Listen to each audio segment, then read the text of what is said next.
I don't really know of anything else in life that works this way. Like when I think about the pile of laundry in my laundry room, it doesn't automatically fold. When I Right. think about the emails I have to write, they don't automatically compose themselves. But if you just think about your breathing, it actually soothes your nervous system. It actually slows your heart rate and has all these other incredible benefits.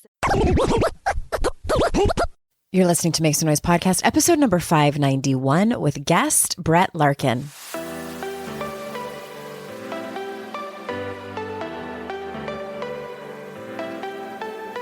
Welcome to Make Some Noise podcast, your guide for strategies, tools, and insight to empower yourself. I'm your host, Andrea Owen, global speaker, entrepreneur, life coach since 2007, and author of 3 books that have been translated into 18 languages and are available in 22 countries. Each week, I'll bring you a guest or a lesson that will help you maximize unshakable confidence, master resilience, and make some noise in your life. You ready? Let's go. Hello, everyone. Welcome to another episode of the podcast. I am so glad that you're here. I am also so glad that next week, first week of April, we're opening up registration for Write Your Way Through It. This is a new program that I'm facilitating and guiding you on. It is a group of women, a circle of women, and we are going to journal, write, get creative, make art, and really integrate. The whole purpose of this program is for you to integrate. You listen to a lot of self-help. You probably do. If you listen to this podcast, you consume a lot of self-help. You might even read some books or listen to some audiobooks. You know, maybe you've done some workshops here and there, and it's a lot to take in. But my hope is that you get an opportunity to actually integrate the work. And that's what this is. Even if you don't consume a whole lot of personal development, you have been through some stuff. You've been through some difficult and challenging times, some transformation, and this is the chance to integrate it. I am going to equip you with not only guidance on group calls and the opportunity to share and connect with other women, but lots and lots of journaling prompts, lots and lots of questions, so you can come to the conclusions that you need to, come to the lessons, find the wisdom, and just write your way through it. That's what so much of growth is about, is not necessarily about me teaching you things and giving you advice, which can be incredibly helpful, but it's about you finding your own wisdom within you. You calling your own wisdom into your life, you calling your power, your inner voice, your inner best self, calling her forward. So that's what this is. If you head on over to andreaowen.com/program, that's where you'll find it. Depending on when you're listening to this, there'll either be a sign up page so you can be the first to be notified, or the info page will be there and you can register and join us. It's going to be 6 weeks. We're going to have afternoon, maybe evening calls. I cannot remember where I timed them. But my hope is that you can join us and grow and learn and be supported and loved along the way. All right. Today's guest is, speaking of inner work, Brett Larkin is amazing. And she's a yogi, which I hesitate to bring those people on because I've had a struggling relationship with yoga myself, although I know it can be life-changing. And I love her because she talks about yoga things. I'm gonna botch this, but she talks about yoga things from a practical standpoint, and that's why I really wanted to have her on. So let me tell you a little bit about her. Brett Larkin is the founder of Uplifted Yoga and the author of Yoga Life: Habits, Poses, and Breathwork to Channel Joy Amidst the Chaos. Her online yoga teacher trainings have set the standard for quality online certification since 2015 and matriculated thousands of yoga teachers. Brett's award-winning YouTube channel with over 500,000 subscribers and Uplifted Yoga podcast empower you to actively design your life using yoga's ancient wisdom. Yoga enthusiasts love her courses on Kundalini Yoga, prenatal yoga, and the Uplifted Yoga Academy. So without further ado, here is Brett. Brett, thank you so much for being here. So excited to connect with you. I am really excited. We connected over our mutual literary agent, and your book is Yoga Life: Habits, Poses, and Breathwork to Channel Joy Amidst the Chaos. My audience, they know if they've been listening to me for any length of time that I've had a bit of a push-pull relationship with yoga. It's a back and forth. But I love your work because let's start here. You have a different definition of yoga that really doesn't, have anything to do with which poses to do and which breath work to do or which philosophy. So what is your definition of yoga? For me, yoga is, first of all, the science of energy management. But the definition I give is yoga is your awareness of self. So if you're into personal development, you know that self-awareness is the superpower that you want to cultivate. And yoga gives you more self-awareness. So from my definition, if you're rocking like a rainbow shaped back bend, maybe even with another lady on top of you and doing some very acrobatic things, but you're not focusing on your breath and you don't have an awareness of why you're doing what you're doing and how it's affecting you, I would say you're doing gymnastics. You're not doing yoga. Yoga is about awareness. You're doing a literal back bend and that's it. Yeah.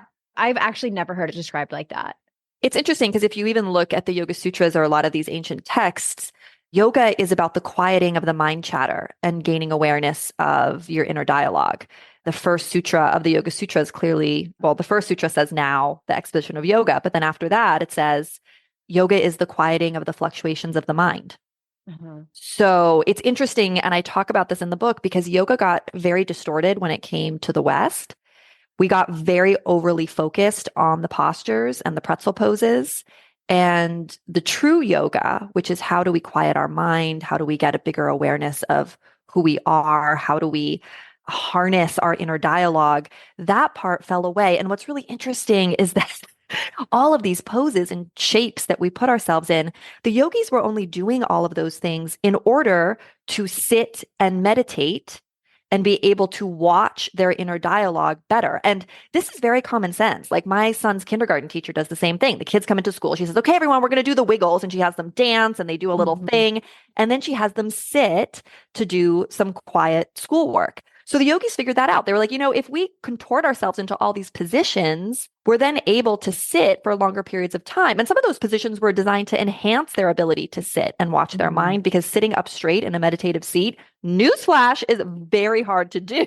Yeah, I don't like especially doing if you're used to slouching and slumping. So that's where the asana kind of came in. It's only, a very small piece. If we were going to divide a circle into 8 slices, I'd say it's 1/8 of what yoga actually is the physical pose part that we're very obsessed with here. Interesting. Okay. And can you pause the very first thing that you said? What did you say? It's the science of energy. Did I hear you right? Yeah, the science of energy management. And this is another reason why I'm so passionate about yoga. So yoga, we all know that I talked a little bit about the ladies in the back bend, right? If they don't have awareness, if they're not using their breath. So the breath is the key with all of this. And that's the number one takeaway if you're listening to this. Forget the poses if you don't have time. Focus on your breathing, because the breath is incredibly magical. I have one of those Nest thermostat things in my house, and when I turn it, I can make my house hotter or colder. And what's so cool about the breath is that we can use the breath to override our nervous system.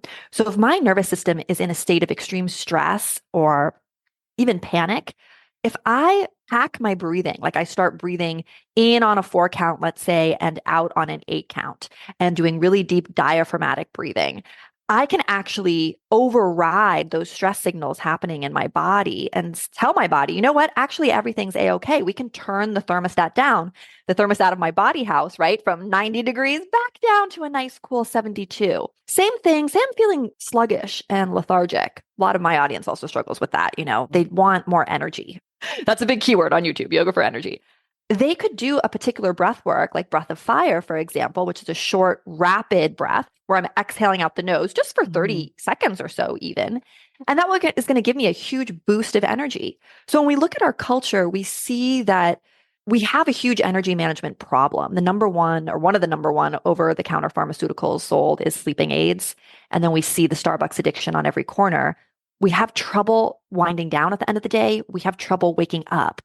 And again, millennia ago, yogis figured all this out. They didn't need sleeping aids or caffeine. They knew how to hack their breath to influence how they wanted to feel. And again, if you're into self-development, like this is the best news ever because you don't need to be flexible. You don't need to touch your toes. If you want to do some of the yoga asana, I'm all for it. And the book can walk you through how to do that. But more importantly, you can just change your mood and how you feel by learning a couple core breathing techniques. Okay. Which is a perfect segue around habits. And I want to ask you about that. And you talk about sort of like quote unquote yoga habits that people can create in their lives without actually even getting on the mat. So can you talk about your favorites and the ones that you might teach beginners, especially? So FYI, my audience tends to struggle with anxiety. So when you were saying that, the nervous system kind of a little bit not well, I was like, oh, that's probably all of us. Myself as well. I mean, I got into yoga originally because I struggled with anxiety and I developed all these habits because I went through this insane year in my life where I became a new mom. So I gave birth to my first son and my father died that same year, but I was his sole care provider and he was in hospice in my home. So I had my little newborn in one bedroom in my house and my father on hospice in the other bedroom in my house right next to each other. And then my business was exploding in growth, obviously, that same year. And I just felt so much pressure. It was like I couldn't practice the yoga that had been supporting me up to that point. I couldn't even do the short 40, 30-minute routines I was putting on YouTube for other people to practice. And I felt like a total fraud because here I was saying, practice every day, make it a reality, be consistent. And I was failing. I didn't have time in my new normal to practice sometimes for even 10, 15 minutes. And so that's when I really started honing in on the habits. Some practical ones we can share with listeners here. One of the easiest ones is to just do long, slow, deep breathing before bed. So you lie down, you're in bed, put your smartphone away. It often can help to put like a book, like maybe one of your books, on the person's belly. Or with my kids, I use stuffed animals, or you can just put your hand, but put your hand on your belly. And then as you inhale, think of your belly button moving up to the ceiling. So your belly puffs out as you breathe in and moves down towards your bed as you breathe out. Now, this is going to super duper relax you. So that's great news, but it's also going to help retrain your diaphragm to breathe in a more efficient pattern because most women I meet are stuck. They're what I call reciprocal inhibited breathers, which means they're breathing in a short, shallow stress response up in their chest. This starts really young. We're told women need to be thin. So I don't know about you, but I started sucking it in, right? Every time I saw my reflection in the mirror or past a store window. But the reality is, then your body supports that kind of shorter, shallow, belly sucked in breath. And that kind of breath actually is signaling, transmitting stress to your nervous system. It's transmitting stress and anxiety. And then the fascia in your body builds to support that kind of breathing. Like, oh, okay, you only want your diaphragm to move like in 20% of its full range of motion. No problem. And then literally your insides kind of reconfigure to support that kind of breath. I know back in the day, women wore corsets, right, to achieve this really thin waist. And what they were passing out. Do we remember that part? Then they needed smelling salts. It's because their diaphragms were in a literal bind. So not to go tangential here, but just working on inhale, my belly button moves forward, which feels really awkward. When I teach this to women, a lot of times, the first time they're like, this feels weird. But that's actually the anatomically efficient way to breathe. You can also think about this when you walk around just during the day. So we talked about lying down in bed. When I'm walking, I love to go for walks. Probably a lot of people are listening to this, maybe walking right now. Just ask yourself, am I breathing fast or slow? Is my breath in my belly or my chest? And then just think each time you inhale, as you listen to my voice right now, think of the energy in your body moving down and your belly puffing out. It might feel weird, but the goal is to just slow down your breath. And again, notice how you're breathing. And then, of course, I love practicing pranayama. There's 6 that I introduce in the book. Pranayama means breath work. So it's kind of more specific breathing techniques where you're breathing in through just one nostril or just through the nose or just through the mouth or in different counts. It's almost like there's this whole musical score of that you can do just with your breath. I love to do that when I pull into my garage. Why? The garage is the space for me where I'm between worlds. I'm done doing whatever errand I was doing. And I know when I go into my house, inevitably, there's going to be stuff to do. Kids are going to want my attention. Maybe a little bit of chaos, right? There's going to be chaos, right? So I take a couple moments just in my garage. I put my hand on my heart, my hand on my belly. That's another great habit everyone can do. Get your hands on your body because most of us are very disembodied. Our thoughts are running a million miles an hour. That's going to help you focus on your breath, but it's also just going to soothe the nervous system. Touch is incredibly soothing for the nervous system. So just placing your hands on your own heart and belly. Ask, how do I feel? What do I want? Slowing down your breath. And of course, if you wanted to learn some specific breathing techniques, you could do one that really is well suited for your personality. So in the book, I have little quizzes that help you figure out, what poses and what breathing techniques are especially well suited for you. If you only have a little time to practice, you want to practice the one that's most efficient and optimal for you. So there's just a couple examples. I mean, as I wait for my tea to boil, that is a time where I press into the counter, I stretch my back, I just do some long, slow, deep breaths. I love hot baths. I used to run a hot bath and then try to clean my downstairs, all while hoping my second floor didn't flood. That wasn't relaxing. So I stopped Oh, you mean doing that. while the water was running? Yes, while the water was running. Oh, I don't do that anymore. Now I stay in the bathroom, I listen to the water, and I breathe. And I just stash a little yoga mat in my bathroom. A big reframe here is that yoga is not a thing you do. It's not an additional thing to check off your never-ending to-do list. Your whole life is a yoga studio, and that the little things really do add up. I find my own students, they give me a lot of resistance to these habits because they think they don't matter. They don't think that these little things add up. But the way I reframe that, I'd invite everyone here to think about it, is if we opened a savings account, if you opened a savings account, you just put like a couple dollars in there each day, you would trust that over time that money would be there and it would grow, and that there'd be a compound interest effect that would help it grow. It's the same with your nervous system health. Every effort to slow down your breath is worthwhile. It's like putting dollars and cents in that nervous system bank. Every effort to calm your body, to get your hands on your body, to tune inward, all of that is money in the bank, even if it's just here and there between other activities. So the little things really do add up. Okay. We're going to take a quick break. And when we come back, I want to ask you to be a little bit more specific about the belly breathing, because that's something that I've struggled with for forever. So we'll be right back.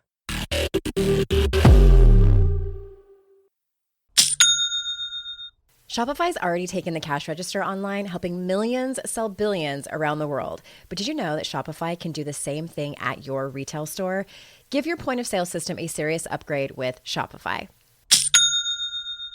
With Shopify, you get a powerhouse selling partner that effortlessly unites your in-person and online sales into one source of truth.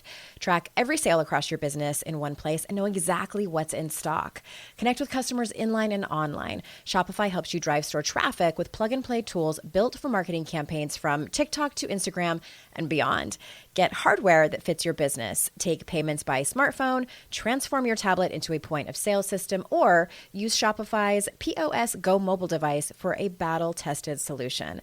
Sign up for a $1 per month trial period at shopify.com/noise, all lowercase. Go to shopify.com/noise to take your retail business to the next level today. Shopify.com/noise. I have definitely been in that place where my paycheck ran out before the next one got here.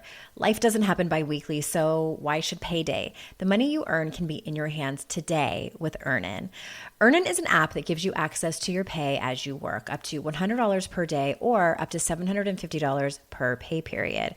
Just download the Earnin app and verify your paycheck. Then access up to $100 a day as you work and leave an optional tip. Any money you access plus tips are automatically repaid from your next paycheck. You can use Earnin to pay for a girls' night out, a last-minute gift for a loved one, or even summer camp for the kids. Make Earnin a part of your financial routine and join Earnin's over 3.5 million customers who say things like, when I think about Earnin, I think about financial stability, security. It gives me a lot of peace of mind. Download Earnin today, spelled EARNIN, in the Google Play or Apple App Store. When you download the Earnin app, type in Noise under podcast when you sign up. It really, really helps the show.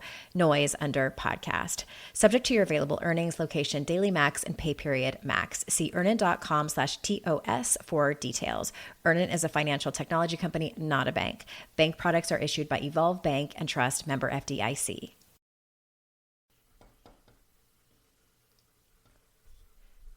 Fast forward to the end of 2024 and think about your goals. What can you do right now to give yourself the best chance of succeeding? If you want to learn a new language, you absolutely should get Babbel.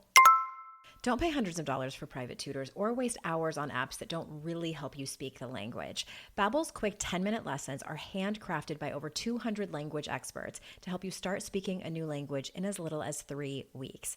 Babbel's designed by real people for real conversations. Studies from Yale, Michigan State University, and others continue to prove Babbel is better. One study found that using Babbel for 15 hours is equivalent to a full semester at college. Now it's so easy to speak simple conversation phrases with the guy that takes care of my lawn without having to consult language apps. Here's a special limited time deal for our listeners. Right now, get up to 60% off your Babbel subscription, but only for our listeners at babbel.com/noise. Get up to 60% off at babbel.com/noise, spelled BABBEL.com/noise. Rules and restrictions may apply.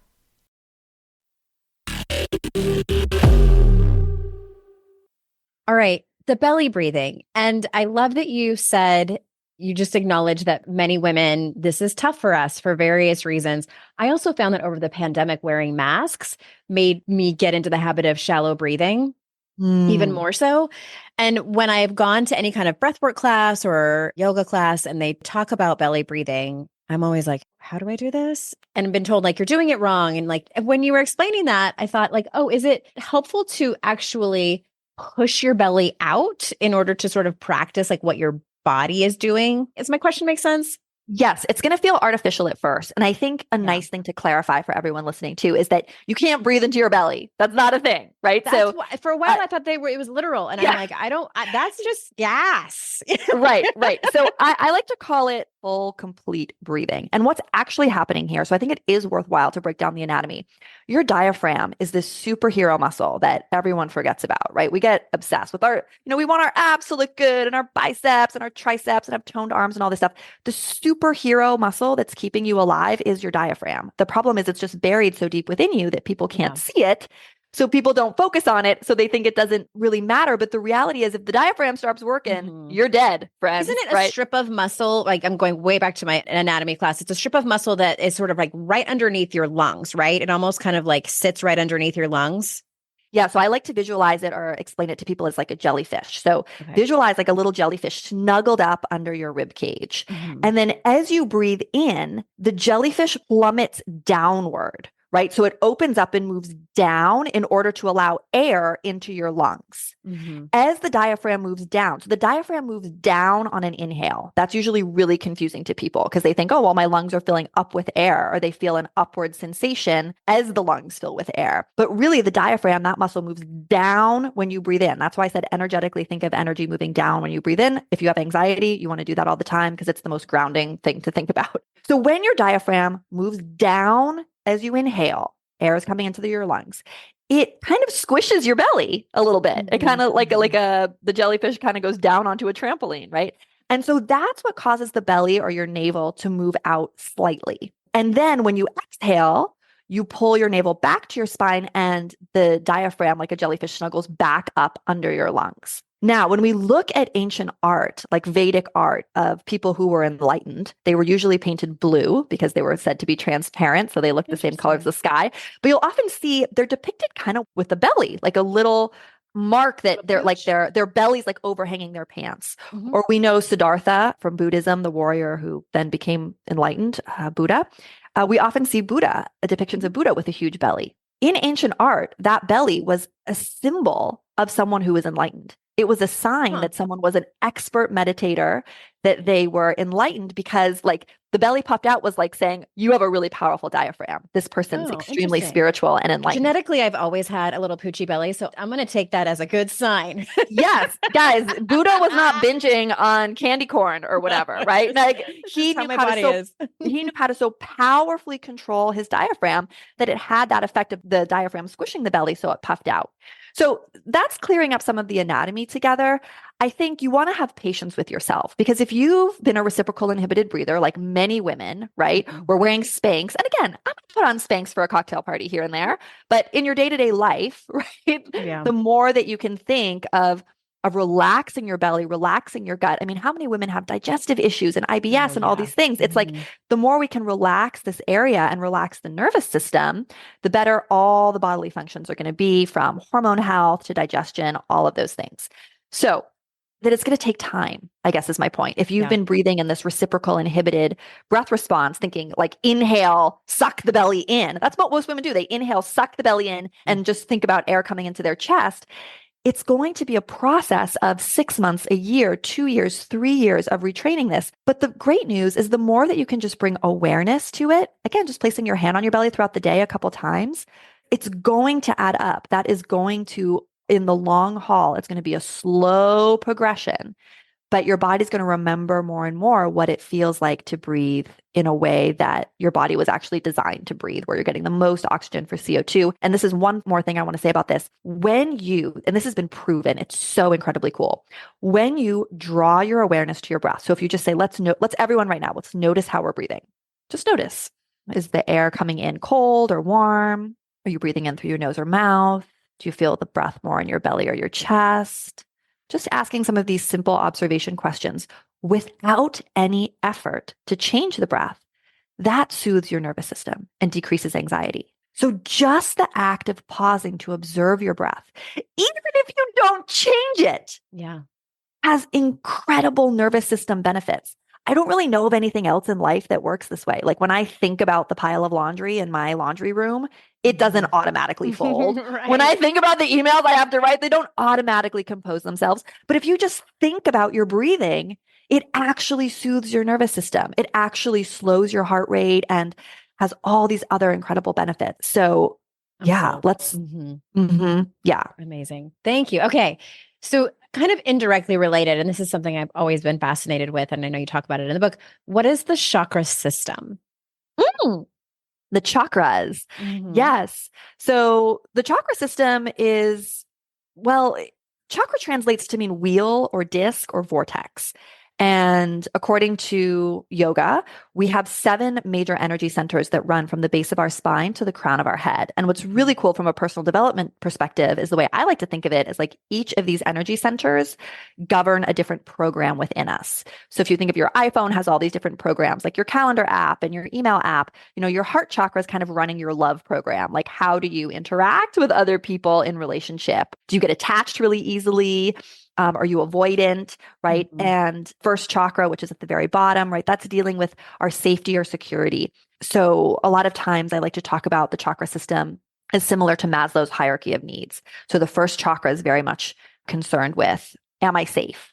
Right. And a lot of people don't feel safe. You might have money in the bank and a big house and everything's fine, but internally you're running a scarcity program, right? So that would mean that you are off kilter in that first chakra.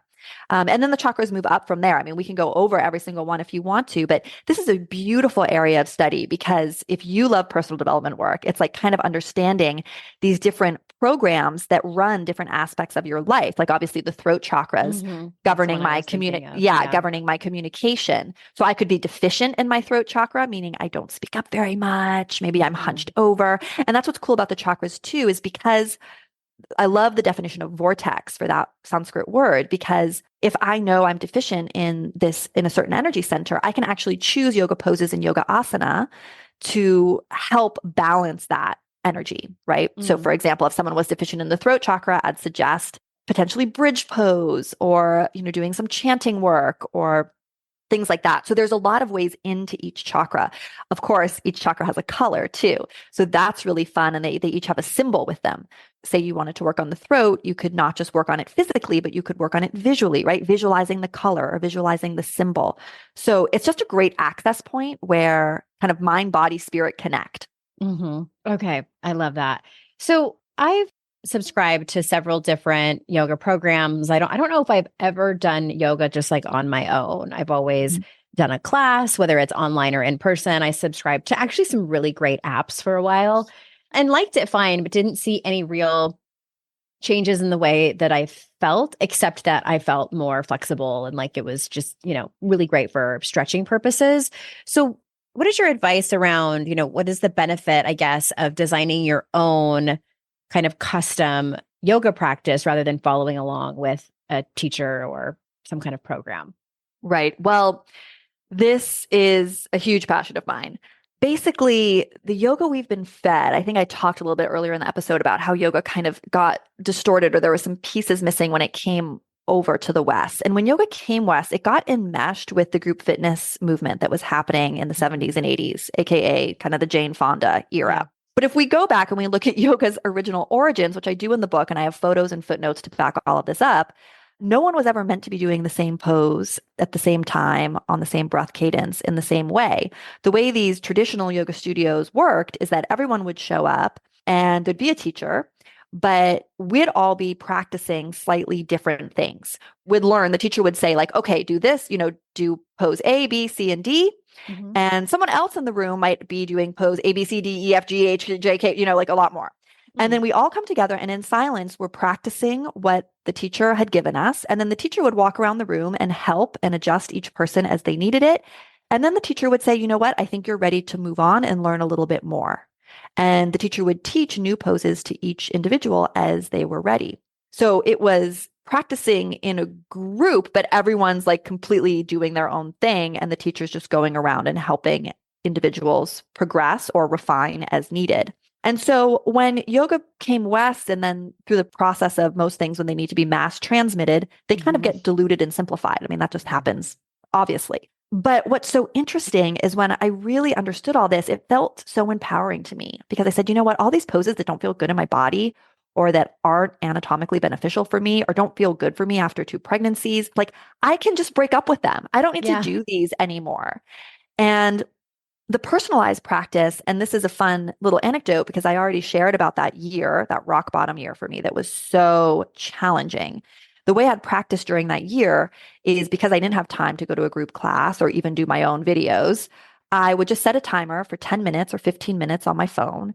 And I would just, I had enough yoga knowledge that I was like, I'm just going to do what feels soothing and nourishing to me, like right now before this timer goes off. And I'll remember that one day I had done this. And in doing that, I'm just going to say I was breaking a lot of the yoga rules I had been taught about, like, oh, you can't sequence this before that, or you can't intermesh these 2 yoga styles. Like I just threw everything out the window and I was like, until the timer goes off, I'm just going to practice what's super nourishing to me so that I can try to get through the rest of this day.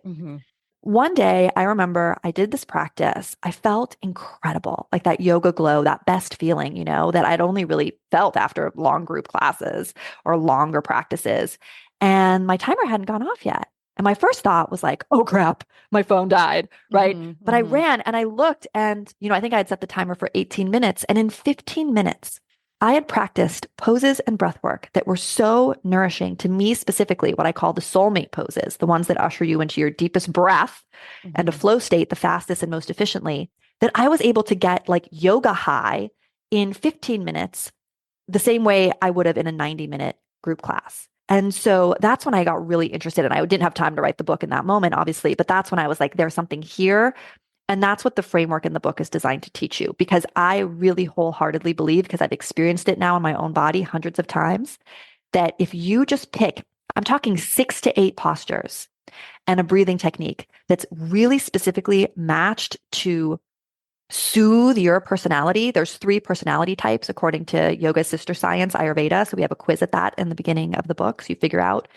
But if you are able to really personalize your practice and just do those soulmate postures, again, it's kind of like the nervous system bang for your buck that we talked about with the bank account. Instead of it being like a couple dollar deposit, it's like $100 deposit, right? Because the personalized practice is the more potent practice. The problem is no one's teaching yoga this way, right? Everyone's branding their own method or style, which makes sense. But what I'm inviting, because there's a million books written about that already, is, let's tune inward together and figure out what poses and breathwork techniques really light you up inside, really are soothing to you. Because that's the other reframe here. Your yoga practice is here to nourish you. And if you make it so nourishing, you're never going to want to skip it. This isn't an exercise class where you're trying to shoehorn yourself into different positions. Okay. I love that. I want to tag onto that in just a second. We're going to take an ad break. We'll be right back. Today's podcast is sponsored by MIDI Health. Ladies, are you over 40 like me and dealing with hot flashes, insomnia, brain fog, moodiness, some vaginal dryness, or weight gain? Don't just accept it as part of aging. These symptoms are often linked to hormonal changes during perimenopause and menopause. At MIDI Health, they get it. Their experts know what you're going through and how to help. MIDI clinicians are menopause specialists offering safe, effective, FDA-approved solutions. And guess what? MIDI care is covered by insurance. So stop pushing through it alone. Schedule a virtual visit and dive deep into your unique symptoms and health background. You'll walk away feeling heard and with a plan to start feeling better. Visit MIDI Health today and reclaim your well-being. You deserve to feel great. Book your virtual visit today at joinmidi.com. That's joinmidi.com. joinmidi.com. You know, when you're listening to a song on the radio and you get the profound feeling that the song playing was written about you? Now imagine having the power to gift that same incredible feeling to someone you love with an original song from Songfinch that actually is written just for them.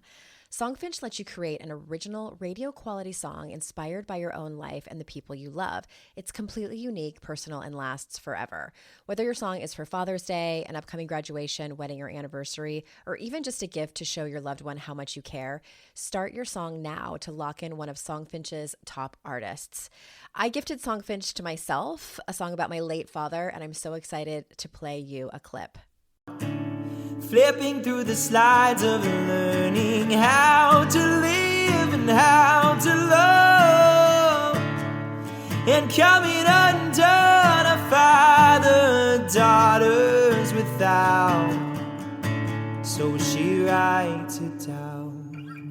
One of my clients heard about Songfinch from this podcast, and so she had a song created for her son who was graduating, and she told me that they both cried when she played it for him and that it exceeded her expectations. For a limited time, Songfinch is letting our listeners upload their song to Spotify for free, so you and the lucky person you gift it to can listen to it anywhere, anytime.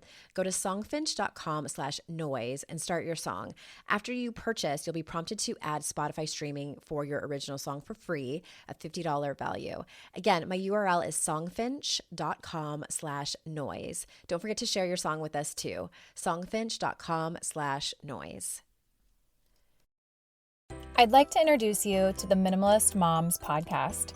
It's hard enough being a mom, and the last thing you need is stress from too much stuff and an overcrowded schedule. For too long, I lived with the mindset that bigger was better, and the more I added to my life, instead of feeling better, I felt overwhelmed. It was time for a radical new mindset. Less is more. I'm not into extremes. I didn't throw everything away. My brand of minimalism is more about adding than subtracting. Get rid of the excess to make room for what you love. In other words, it's about living life with purpose. I hope you'll listen in, and my guest and myself can inspire you to think more and do with less. The Minimalist Moms podcast, available wherever you listen to podcasts.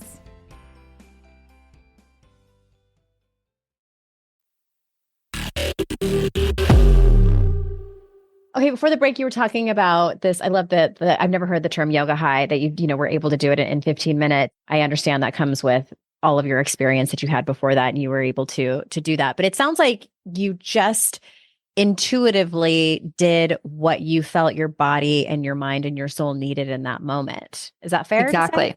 Exactly. Okay. Yeah. And I've done that with dance. I posted on Instagram a few weeks ago, I don't even remember what the context was, but someone asked me, what kind of dance do you do? Because I was saying that's what I want to do more in 2024. And I said, I just put on whatever I feel like listening to in terms of music, and then just like let my body do whatever it is. Sometimes it's slow. Most of the time it's fast because, my nervous system needs to release in that way. But I find it so much more helpful if I just intuitively give my body what it needs instead of going with some kind of, thing I have planned out ahead of time. Exactly. And so this is the yoga version of this, right? Mm-hmm. Because my goal is that every woman has a ritual, just a small, again, we design a 20-minute ritual in the book. And it has all the key components, the breath work, that's the first component, the movement, which gets you into a flow state, the stretching, some strengthening, like all the things we need, right? And a little bit of meditation. But then after that, I'm like, okay, let's deconstruct and blow up this whole thing. Because some days you're not going to have 20 minutes. Mm-hmm. So here's how, if you are about to get on a plane and you have anxiety and you slept late, how you'd make it a 5-minute thing. Yeah. Or if you have to give a big talk at work later in the day and you're feeling really lethargic and crappy, here's how you'd make it a 15-minute thing, but with an energizing flavor. Mm-hmm. So it's kind of a weird analogy, but I always think of like someone behind a bar with all the bottles behind them, or like an apothecarian, right? And what I want to teach people how to do is how to whip up a yoga tonic, right? A yoga infusion that's like healing for you and the moment the day that you're facing, right? Because even if we design your personal ritual, that's great, but you're going to have different needs on different days. Some days you feel energized, some days you don't. And knowing how to just swap out an ingredient or swap out a breath work or swap out a pose. I mean, I'd love it if everyone became a full-on yoga teacher, but you don't need to do 200 hours of training with me to learn just a couple core principles to whip up your own yoga couture, essentially, or your own yoga infusion. There's just a few key skills. And if people are overwhelmed, as I said, like the book has quizzes. As a kid, I loved those like Cosmo quizzes. I do them at camp about, the boys, like the 17 magazine ones. So the quizzes are like that. Like they're really fun and they're very simple. So that if you come to an end of a chapter and you're just like, I'm not totally sure which of these poses, and I really narrow it down. Is my soulmate pose or the best suited? You can just take the quiz. So it's very similar to what you said. The reframe here is you're going inward first. You're going, what do I need? I mean, it's so crazy too, because when we look at yoga, the traditional yoga, especially Ashtanga yoga, like it was designed for men, specifically young boys. And what we know about the male body and male hormones is that they're more consistent. It's more equated to the sun energy. A woman's body is like the moon. Our hormones are changing every single day of the month. So the idea that the same, like the exact same yoga routine would fit or make sense for us every single day is absurd. It's absolutely crazy. We're not robots, right? We're humans, which means everything's in constant fluctuation. And this isn't a problem if you know how to personalize your practice. I call this the skill of yogic adaptability. I just find that no one's teaching this skill, right? We're just trying to teach people poses and sequences in kind of like a follow along manner or methodology, which again has value. But I think there's something deeper and more profound that is easier to stay consistent with too, because you know how to adapt it. Well, one of the things I love about that philosophy and methodology so much is that the byproduct of that, inevitably, I assume, is that it teaches you to listen to your body more. And I think that's something that is sort of taught out of us at such a young age. Just cultural and social conditioning to put everybody else's needs before our own and their comfort before our own, I think is the main path that makes us not trust ourselves and our own instincts. And, we don't want to hurt people's feelings. So we don't say no to certain people and things like that. And so I love this so much because it can be, I talk a lot about learning to trust yourself. And because I think so many of us, so many people listening have self-abandoned, myself included, over and for decades. So to learn how to trust yourself is a process. It seems to me that this is an excellent avenue to do so, and also doesn't involve other people. Yes. What I mean? Yes. Yeah. I mean, the mat for me, the yoga mat's a microcosm for life, right? So if I'm able to tune inward and ask myself, how do I feel? What do I want? Which is one of the core questions I work with in the book. Like, how do I feel? What do I want? What would feel nourishing? And then I kind of am able to self-soothe and bring myself back into balance that way. That's very empowering. And it's probably going to help me when I'm in my next stressful situation and someone's saying, hey, Brett, can you do blah, blah, blah? Like, instead of responding from a reactive pattern or a habitual pattern or my negative dialogue that's like, oh, I need to make them happy. I need to people please, whatever it is. I can kind of like, it's like training wheels for coming back and doing that, right? Wait. Let's breathe. How do I feel? What do I want? I mean, I find more and more with decisions, like if I'm able to tune into my body, like I'm getting extremely clear signals about whether I want to do something or not. The question is, do I honor it? Do I listen and do I honor it? And so if someone's finding that challenging to do out in life, the mat is where you can practice this in a very safe way with yourself that feels very intimate, that feels very nourishing. That's the way I like to practice yoga. Yeah. Okay. That's beautiful. Thank you. We need to close up, but is there anything that you want to circle back to and either underscore or add on in order for you to feel complete? I would just love to say that if you tune into your breath and notice how you're breathing today and maybe slow your breathing down and have an awareness of your inner dialogue at any point, you are a yoga success story. You're already a yogi. You're already practicing yoga. So I just want to celebrate anyone listening if they're doing that already or willing to try. Awesome. Yes, the book is Yoga Life, Habits, Poses, and Breathwork to Channel Joy Amidst the Chaos. And so we'll have, of course, that link in the show notes, but where else do you want people to go to find more about you and to follow your work? Well, I'm on YouTube, Brett Larkin Yoga. I have about 500,000 subscribers there, so you can find lots of free classes. And I always say you can mute me and then do your own thing or practice your own routine from the book. Sometimes it's just helpful to hear a video to get started. And my website, brettlarkin.com, has all my courses and trainings. Awesome. Thank you so much. You are such a wealth of information. And I love how you break it down into, you don't use a lot of jargon, I think, from that industry, which can be intimidating for many. So I appreciate how you've kind of met us where we're at. So thank you. Thank you so much for having me. Love this conversation. Yay. Listeners, thank you so much for being here. You know how grateful I am for your time. It is incredibly precious. And I thank you for making time for me and my guests. And remember, it's our life's journey to make ourselves better humans and our life's responsibility to make the world a better place. Bye for now. Hey, listeners, if you work for a company that does professional development, did you know that I offer leadership training, more specifically, empathy and assertiveness and how it makes stronger teams? You can see more on my speaking page at AndreaOwen.com/speaking, where there's also a contact button there so you can fill out that form and let's chat.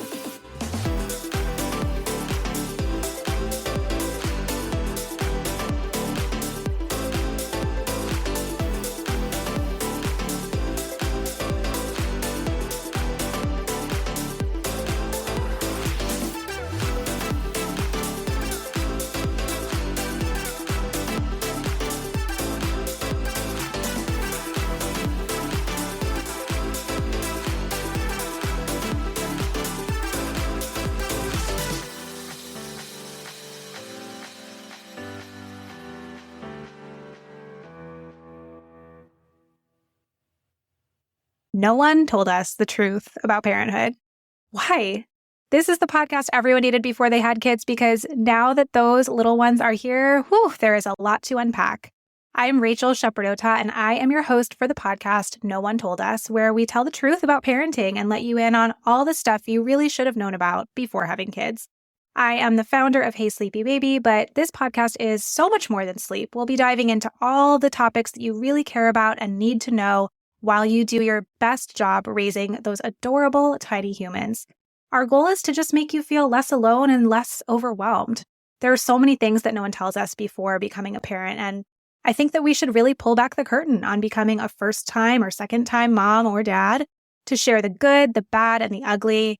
We'll have a little education, a little fun, and a whole lot of heart that goes into each and every episode. So join me and our amazing guests each week to hear us talk about what no one told us.